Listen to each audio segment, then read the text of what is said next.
You're tuning into Black and White Sports on YouTube. The no-holds-barred truth on sports. The main event starts now. I'm back. Rudrance for our Black and White Sports 2. We're going to talk about the 49ers, more specifically Jimmy Garoppolo and Kyle Shanahan, because evidently there was some drama involving Jimmy and Kyle as the year was closing out, going into the playoffs, heading towards that NFC Championship game. Now, we don't know exactly what happened between the two of them. We knew that it seemed a little strange at the season-ending press conference when Kyle was asked about Jimmy, that Kyle, for lack of a better way of putting it, seemed like a total dick about Jimmy Garoppolo, okay? And I was like, well, that's kind of odd for a guy that's been here for so long. And look, I understand that Jimmy is labeled Jimmy Glass and everybody thinks he's injury prone. But at the same time, you know, he had a shoulder that had to be operated on. He had a thumb that I believe he hit a helmet, jacked it up. It had to be operated on or something. He played through that, by the way, last year, NFC Championship game. He blew his ACL out. I mean, okay. I mean, I'm not sure how you prevent your ACL from blowing out. Maybe not run the ball. I get it. Okay. But he was still trying to pick up extra yards for the team. Okay. So maybe right, wrong, or indifferent. Maybe was that the smartest decision? No, but he was playing hard. And it was clear Jimmy's teammates have always loved Jimmy. Okay. They loved playing with him. They looked so happy when he finally came back in the game after Trey Lance got hurt. Don't believe me? Go look it up.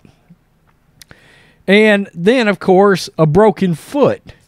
Now, I tried to think across time, but let's be real here.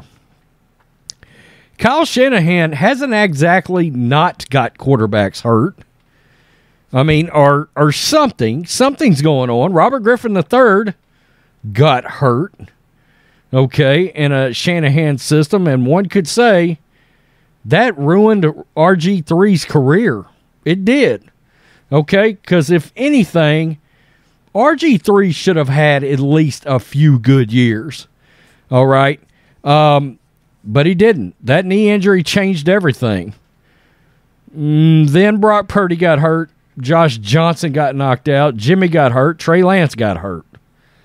I mean, I don't know what's going on in that 49ers building when it comes to quarterbacks, but there's a history of injury since Kyle Shanahan has been the head coach. Now, look, I don't really blame Kyle for that. I went back to look. Matt Ryan didn't get hurt when he was playing for Kyle because I wanted to check, you know. I don't know whether or not didn't Matt Schaub and Kyle, weren't they sort of together in Houston? I don't know. I didn't go look, but it seems to me like Kyle was involved right around that time. Maybe he wasn't. Quarterback's coach, something down there. But let's get to this because you could tell there was some issues, and the Athletic, Tim Kamakami, who has covered the 49ers forever, did shed some light on some things, or at least let us know, yeah, there was a problem towards the end of the year. What? I don't know. Kyle is almost borderline hostile when he talks about Jimmy G. Frankly, it seems a little weird, especially how much the Niners win with him at quarterback. What's his beef with number 10? This is what Kamakami did come out and say. There's no doubt, even among Shanahan's other short and sharp answers in that presser, his brisk shutdown of, quote, any scenario that could lead Garoppolo returning to the 49ers this offseason was an attention getter. And to me, the fact that Lynch didn't immediately jump in with a more diplomatic response only underlined the possibility that something had gone a bit askew in this long, complicated saga. Ooh, you know what? There is the one issue with the idea that sometimes Garoppolo ghosts everybody and that they can't even get a hold of him, like during the offseason. That's really strange to me. I mean, you would think if your teammates and your coach came calling, you would answer the phone. Garoppolo won 42 combined regular season and postseason games. He was 38-17 and 4-2. Yikes. He could have been a Super Bowl MVP if he'd have made one or two more plays a few years ago. I think we'd be talking about Jimmy in a completely different way right now. He's always been a very popular figure in the locker room.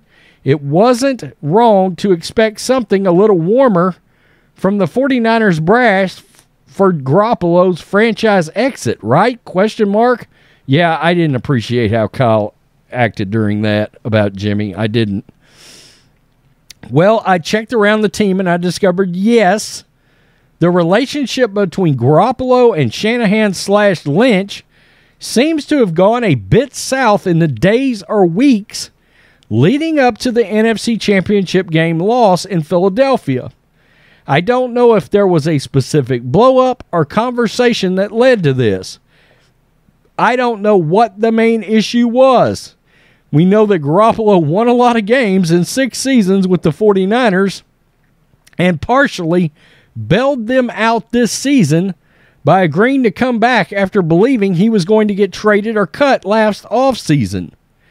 If I was to make a knowledgeable guess, I'd say that the mood was always a little questionable this season between Garoppolo and Shanahan. They'd never been especially close, even while they were winning, but they worked very well together for long stretches over this period. The personality differences were part of why this worked until Garoppolo got hurt, then hurt again, and then hurt again. And in between all that, Shanahan and Lynch traded a lot of stuff to move up and acquire his replacement, Trey Lance.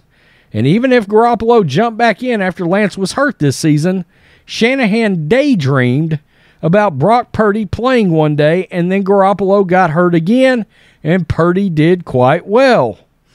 Finally, Shanahan and Lynch decided to keep Garoppolo on the active roster all through December and January after his injury, hoping, parentheses, believing, question mark, he could come back from his foot injury at some point during the playoffs to provide insurance in case of a Purdy injury. They could have used that roster spot for someone else, maybe defensive tackle Hassan Ridgeway, but Shanahan and Lynch saved it for Garoppolo, who tried and couldn't get healthy enough to be Purdy's backup in the conference title game. And then Purdy got hurt. Again, I don't know that any of this led directly to Shanahan's abrupt answer about Garoppolo, and before that, Garoppolo bypassing the media during the locker room clean-out day last week, but I imagine this was part of the atmosphere around the two, which maybe is the perfect weird way to end the extended high-low Garoppolo era with the 49ers. There was no chance Garoppolo was sticking around again as the 49ers backup in 2020, and there's no chance that Shanahan and Lynch would have wanted him once Purdy emerged as a quality starter. Shanahan's terse answer was just the official notification of this. Okay, so there it is. I do wonder about a couple of things. Was Shanahan pushing for Garoppolo to come back when Garoppolo truly wasn't going to be healthy enough to play again this year? I wondered about that because we remember when Garoppolo's injury happened, we heard foot injury, out for season. And then about 2 weeks in or something, 10 days in, something like that, we heard, well, he might be back if they make the NFC Championship game or if they make the Super Bowl. And it makes me wonder, did Kyle and John Lynch try to activate Jimmy Garoppolo prior to this NFC Championship game, and Garoppolo wasn't healthy enough to be able to be activated and play in that, and Lynch and Shanahan got pissed off? You know, do we have a situation where maybe we've got multiple doctors involved and one saying, no, the guy can't go, And then the one that's connected to the club, we know how that goes with football players, all right? Did they maybe say, well, we think he might be able to play in a blah or boot or whatever? You know how this happens. So was there an issue there? Okay. The other scenario that I find rather interesting could be, what if Garoppolo was cleared by his doctor, whoever did the surgery or whatever, but behind the scenes, the 49ers opted to not clear him, knowing he was going to be a free agent, knowing that if he got hurt again, that was going to be a problem. He was going to have to rehab, yada, yada, yada. It was going to carry over to the offseason. All right? What if he wanted to be activated for the NFC Championship game and Lynch and Shanahan refused to do it because of free agent implications? Now, my issue with that second scenario is if it was to come out that Shanahan and Lynch had the ability to activate a healthy Garoppolo that could have played, if that comes out after we lost Purdy in the NFC Championship game and in turn our season was done, it was over, it was a wrap, if we find out Garoppolo could have played, or if he comes out and says, I could have played, but the 49ers doctors didn't want to clear me, or whatever. Now, I don't know if Jimmy would go that far. He might not. He might just play the NFL game, right? And what I mean is the behind-the-scenes politics part of it. But, man, if we were to find out he was actually healthy enough to play and they refused to activate him because of some off-season implications / free agency, man, you want to talk about furious as a Niners fan because we lost our quarterback and Jimmy could have came in. You see the issue there? Or did they even think, oh my God, what if Brock gets hurt and Jimmy plays, beats the Eagles, and then wins the Super Bowl? We're going to be forced into a scenario where we're looking at keeping Jimmy Garoppolo. We can't put ourselves in that position, so they didn't activate him or clear him for the game. If we find that out, I don't know about you other 49ers fans, but I would be pissed because I think most of us feel like we were cheated out of an NFC Championship game and even any hope of winning that game. Whatever happened, because I saw the Niners fans and a lot of people got mad because Jimmy was on the sidelines laughing. By the way, so was Trey Lance. Where's the furiousness about that? They were both cutting up and laughing during the blowout. It wasn't a good look for either Trey Lance or Jimmy Garoppolo. But how many Niners fans would be outraged if you found out after the fact that Jimmy could have, in fact, played in that game and your front office / coach did not want to let him play? Because if that happened, then that may have cost us the entire season if politics came involved behind the scenes that way. Because the fact is, and this is something we don't talk about and something we don't want to talk about, do we know for absolute sure that Brock Purdy is the quarterback of the future? Because what if he's not? You know, I mean, that was Joe Montana's point the other day. Joe Montana said the Niners should just make it simple, re-sign Jimmy, and he should still start because with this team, he won a lot of games. I ain't going to lie to you. I tend to kind of agree with that. But Brock Purdy looks like the dude. He does. He looks like he is the franchise quarterback going forward. But what if he's not? You see the issue there? The other thing that they could be mad about Jimmy with, and I don't know why, because it saved, in my opinion, it probably saved Shanahan's ass, or it should. Maybe they're furious with Garoppolo having the shoulder surgery and in turn not being able to be traded back in the offseason. And if that's the case, that's bullshit because Jimmy decided to take a serious pay cut to stay. And once Trey Lance goes out, what happens if Brock Purdy doesn't perform the whole season the way he did? And then Shanahan's got another losing season under his belt. And let's be real, there's been a lot of that because he's been getting the quarterback, wrong, injuries, this, that, and the third. His record wasn't very good, Shanahan, until after this year. That's a fact.